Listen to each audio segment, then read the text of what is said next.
Bonjour. Ben alors, ça fait longtemps. Ça fait...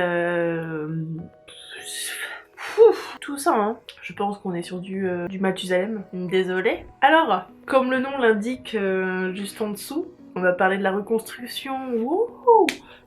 Wouhou. Alors, la reconstruction, les gars, ça va être sérieux, ok? Non, pas vraiment, mais un peu quand même. Je crois que je dis ça à chaque fois, hein. Non, en fait, la reconstruction, c'est un peu le deuxième combat. Parce qu'on se dit peut-être, oh c'est bon, je suis guérie, les doigts dans le nez. Bah non, parce qu'en fait, un cancer, ça te change, hein, et pas qu'un peu. Non, non, non. Du coup, on a la reconstruction physique et la reconstruction mentale, psychique, psychologique, tout ce que tu veux. Mais là-dedans, c'est un bordel, mon gars. Pire que ma chambre.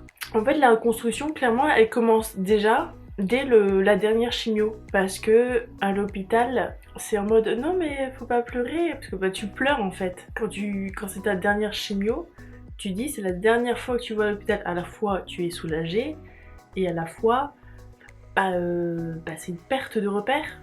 Parce que tu as l'habitude que le jeudi c'est la chimio, le samedi c'est le PO, le lundi c'est la prise de sang. En fait, tous ces repères-là, il n'y en a plus. Ta vie était rythmée par ça et dormir. Tu te dis, mais qu'est-ce que je vais faire en fait? Ok, je suis guérie, trop bien, c'est l'éclate, c'est génial. Tu sais plus tu sais plus ce que c'est la vie, tu sais plus ce que c'est de vivre normalement sans devoir survivre. C'est con. Mais voilà, du coup, donc tu pleures à la fois de peur en fait, non? Non, c'est pas tu pleures de autre chose. C'est. Si, à la fois de soulagement parce que c'est fini, même si tu sais que ton corps il va mettre du temps à s'y remettre, mais en même temps, mais non, tu pleures de peur en fait, tu sais pas ce qui t'attend. Tu te dis, mais en fait, c'est quoi de vivre normalement? Qu'est-ce que c'est? Du coup, perte de repères, ça c'est le premier truc qui t'arrive le dernier jour de la chimio. Le personnel soignant est en mode mais non, ne pleurez pas, c'est trop bien, vous êtes guéris, c'est la dernière, machin. Non, non, mais ouais, ok, c'est cool, je suis guérie, mais je fais quoi? C'est là où vraiment vient la question, quel est le sens de la vie? Qui suis-je? Voilà, tout simplement, qui suis-je? Du coup, ça te change tellement que tu dois te reconstruire, psychologiquement comme physiquement. Et on commence par le physique parce que, en fait, c'est le plus facile à reconstruire, étonnamment. Parce que je suis passée du coup de moins 15 kilos à plus 15 kilos en peu de temps. Et pas plus 15 de j'ai repris mes 15 kilos, c'est genre j'ai repris un peu plus que 15 kilos en fait. Et en fait, c'est surtout que tu reprends en graisse et pas en muscle. Parce que entre ne pas manger et manger, d'un coup, et voilà, t'es grossi comme Jaja. Et surtout que t'arrives de nouveau à te faire plaisir avec la nourriture, alors qu'avant, déjà tu mangeais pas, mais surtout que tu n'avais envie de rien. Et là tu passes t'as envie de tout bouffer quoi. Mais alors, tout. Bon, après j'ai des troubles alimentaires à cause de ça, mais ça reste que tu reprends très vite ton poids. Et par contre, il faut reprendre du muscle parce que tout est parti aussi. Et pour ça, j'ai demandé donc à mon hématologue à ce moment-là, à un des derniers rendez-vous, je lui ai demandé est-ce que c'est pas possible de faire de la kiné pour me remuscler parce que je galère à tenir debout. Et l'hémato, tout ce qu'il dit, non, ça sert à rien parce que pour lui, je suis guérie, donc il y a plus rien à faire avec moi. Ce qui se comprend dans un sens. Mais en fait, c'est ça qui est dur pour nous, les malades, c'est ce côté d'abandon en fait. Vraiment, on nous abandonne à l'hôpital. Ils ont très bien fait leur travail, ils nous ont très bien guéris, merci beaucoup. Mais en fait, après, il n'y a pas de suivi psychologique. Il y a un suivi physique en mode, scan, prise de sang encore, enfin bref, on vérifie qu'il n'y a pas de récidive. Mais clairement, là-dedans, il n'y a aucun suivi. Et c'est hyper dur. Du coup, rien que le physique, en fait, j'ai tout perdu, donc je devais me remuscler, sachant qu'avant j'étais quand même pas assez musclée, mais j'étais quand même musclée avec mon ancien métier. Mais il m'a dit non, je vais demander à mon généraliste, hein. Et mon docteur qui m'a dit, lui, ah mais vas-y, go, va au kiné, j'ai fait 40 séances, les gars. 40 séances de kiné. Sinon, c'était pas très utile, hein. T'as pris les matos, pas utile. 40 séances. Pourquoi faire? Bah pour tenir debout. Je sais pas, je dis ça comme ça. Donc voilà, en fait, en kiné, j'ai fait du renforcement musculaire. En gros, c'est comme si j'étais à la salle de sport, hein. Sauf que bah, quand tu n'as jamais fait de sport, tu sais pas ce qu'il faut faire pour bien te muscler correctement et partout. C'était 40 séances d'1 heure et c'était très bien. Et j'en avais vraiment, vraiment, vraiment besoin. C'est-à-dire que bah, quand tu sais pas soulever ton corps, voilà, juste ça. Quand tu sais pas te soulever toi, quand tu sais plus marcher, je sais plus marcher, j'exagère un peu, mais c'était extrêmement dur d'aller à la boîte aux lettres. Comme quoi j'étais vraiment faible. Et aussi à cause du pack, j'arrivais plus à porter des choses de ce côté-là. Je n'ai plus d'endurance dans les bras. Enfin, je n'avais plus, ça va mieux. Donc voilà, mis à part le muscle, les séances de kiné, en fait, il faut juste reprendre conscience de son corps. Parce que personnellement, je l'ai très mal vécu déjà parce que j'avais perdu beaucoup de poids et que je n'aimais pas ça. On s'est adapté à son corps squelettique, mais d'un coup, quand tu reprends les 15 kilos et plus, bah il faut que tu t'adaptes et que tu prennes conscience de ce corps du coup que tu passes à squelettique. Personnellement, je le pensais comme ça. Du coup, pas gros, mais quand même bien plus large qu'avant. Parce que 15 kilos, tu les vois. On va pas se mentir, tu les vois les 15 kilos. Hein, ce changement est assez déroutant. Ça perturbe énormément de fin là, et surtout pas musclé en plus. C'est une nouvelle adaptation. Qu'est-ce qui va dans le changement du corps aussi? Bah les cheveux du coup. Ça repousse. Ça repousse le petit duvet là, hein, le petit duvet qui était tout doux. Surtout que moi ils ont repoussé bouclé. Ce que je voulais en plus. J'ai dit les gars, si vous tombez, vous repoussez bouclé. J'ai eu de la chance. Ils sont poussés bouclés. Sauf que bah je sais pas quoi faire moi avec des cheveux bouclés. Surtout qu'au début bah c'est un bazar. Mais ce qu'il faut faire attention avec la repousse, messieurs dames, c'est la coupe mulet. Oui oui oui, parce que ça pousse bien derrière. Hein. Bah aussi, j'étais contente de tomber dans l'hiver pour avoir la repousse dégueulasse, le truc semi-court, bah ça prend de la longueur quoi, grâce au bonnet, parce que c'était dégueulasse. Ensuite, un autre changement physique, pour ceux qui n'aiment pas les pieds, passer quelques minutes, genre 1 minute 30, on est assez large je pense, parce que je vais parler de mes pieds. Génial. Je vous ai dit pas de tabou, mais il y a des choses très étranges qui arrivent avec les produits chimiques comme ça, hein. Un peu une centrale nucléaire en moi. Hein. J'ai une tache sur l'ongle du gros orteil. Vraiment, il y a une tache qui est apparue comme ça, et ça m'angoissait terriblement parce qu'à un moment donné, j'ai voulu juste couper mon ongle, et en fait, la tache s'est agrandie d'un coup. J'étais en mode j'ai perdu mes ongles. Mais non, c'est juste une tache qui est toujours là. Mon ongle a beau pousser, la tache reste au même endroit. Et surtout, depuis les chimios, mon ongle s'est dédoublé et donc est très dur à couper. Et depuis, je me chope constamment des ongles incarnés. Je vous ai dit, pas de tabou. Par contre, du taboulé, c'est très très bon. Donc voilà, ça c'est un changement physique. Est-ce qu'il y en avait d'autres? Les dents. Ah mamie, qui dit plus de défense immunitaire dit j'ai aucune protection. Me suis chopé les gars, mais blindé de caries. Alors je n'en avais jamais, j'en ai eu quand j'étais toute petite et depuis j'en avais plus. Et là j'ai eu pas une carie, non. Pas 2 caries, non. 8 caries. 8 fucking caries. Parce que je n'avais pas de protection là-dedans, il y avait rien. Et...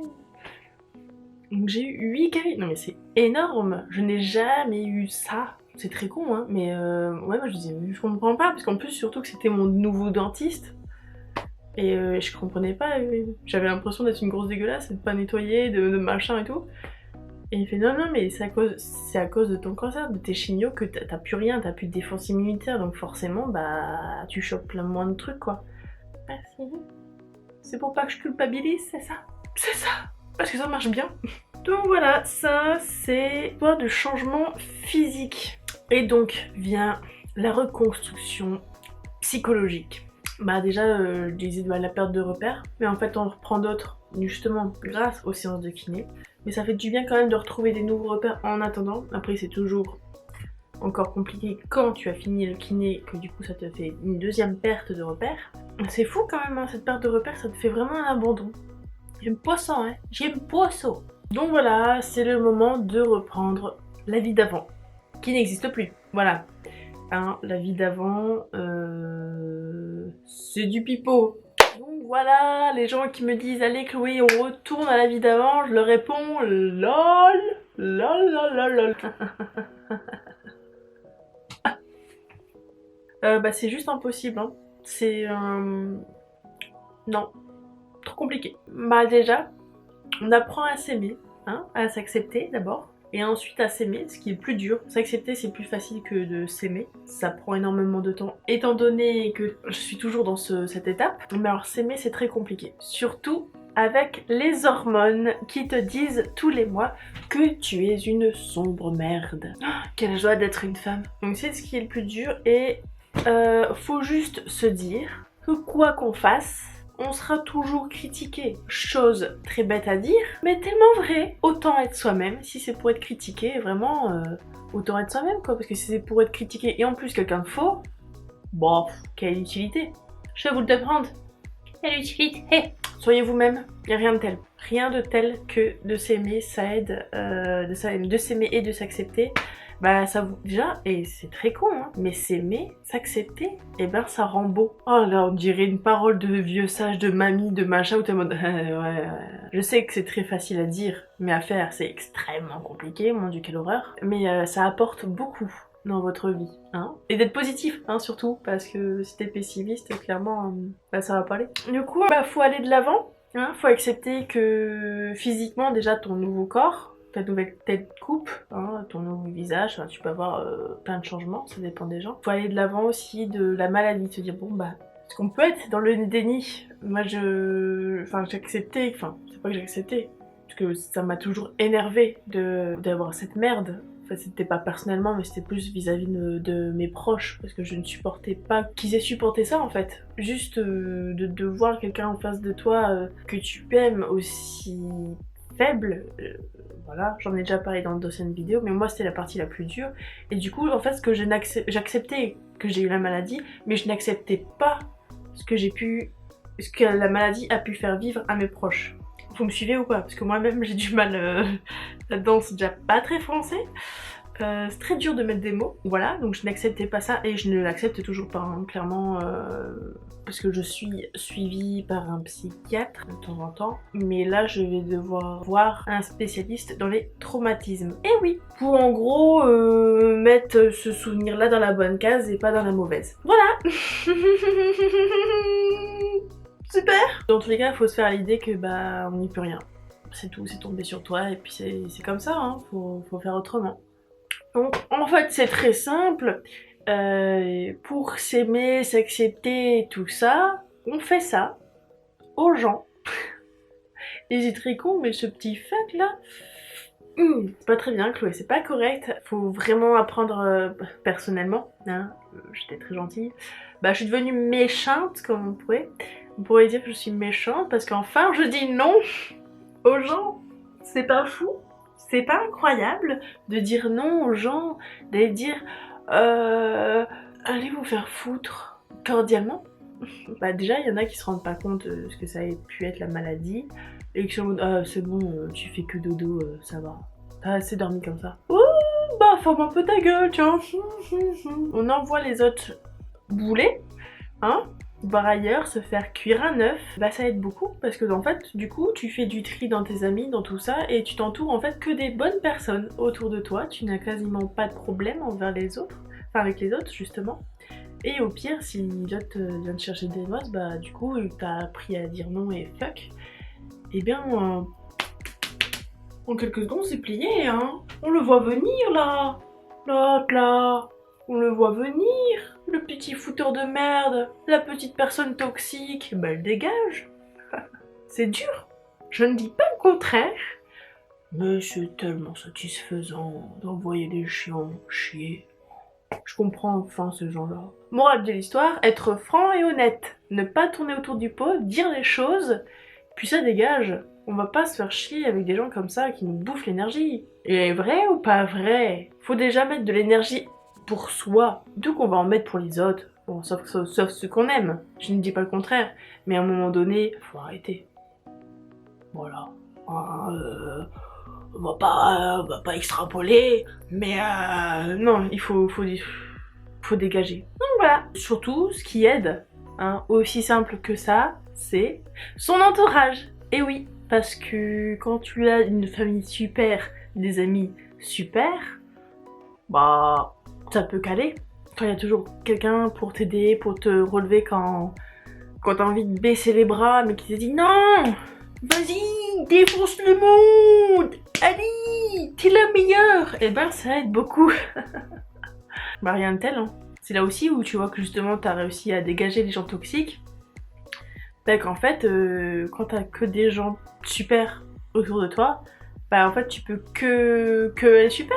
Ils peuvent que t'aider et que toi tu aides en même temps, mais enfin cet élan de solidarité est ma foi plutôt sympathique. Non mais voilà, la bienveillance ça aide énormément. Et bah l'amour, hein, on va te dire ce qui est, hein. Quand ton petit cœur il est tout heureux, il est tout heureux, hein.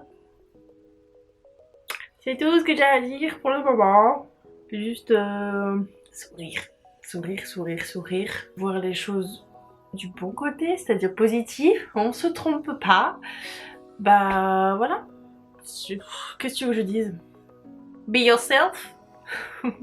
Profitons, aimons, vivons, rions. Faut profiter de la vie, tout simplement, hein. On a failli avoir la vie en moins, donc autant s'éclater, j'ai envie de dire, autant être soi-même, dire fuck aux gens, et puis voilà. Moi j'ai repris ma vie à zéro, donc voilà. Je fais plus du tout le même métier. Là, je suis en BP alors que j'ai 26 ans. Je dis il est jamais trop tard pour reprendre sa vie à zéro. Et je le regrette pas du tout. Au contraire, je suis vachement plus heureuse comme ça alors que je suis encore en BP et que je suis pas en CDD normal ni en CDI ou machin. Mais j'adore ce que je fais. Je travaille dans un bon endroit. Je m'éclate. J'ai fait plein de nouveaux amis. Et je les adore tous. Je fais des belles connaissances. C'est plutôt pas mal de revivre. Moi, je pense qu'en fait, la vie, elle est quand même cool. Même si j'en ai chié pendant un temps, faut y croire. C'est du travail, mais c'est une récompense, mais alors ultime la fin. C'est génial. C'est génial d'être heureux. Franchement, je vous conseille. C'est plutôt pas mal. J'approuve cette notion de bonheur. Du coup, je m'excuse encore pour le temps que j'ai pu mettre pour faire cette vidéo. J'espère que ça vous a plu quand même. Hein, je vous remercie encore et encore, c'est que le début, d'accord. Et voilà, je vous fais de gros poussous d'amour. À très bientôt pour une vidéo que je ne sais pas de quoi ça parlera. Allez, gros bisous. Ciao, ciao, poutou. Bisous d'amour.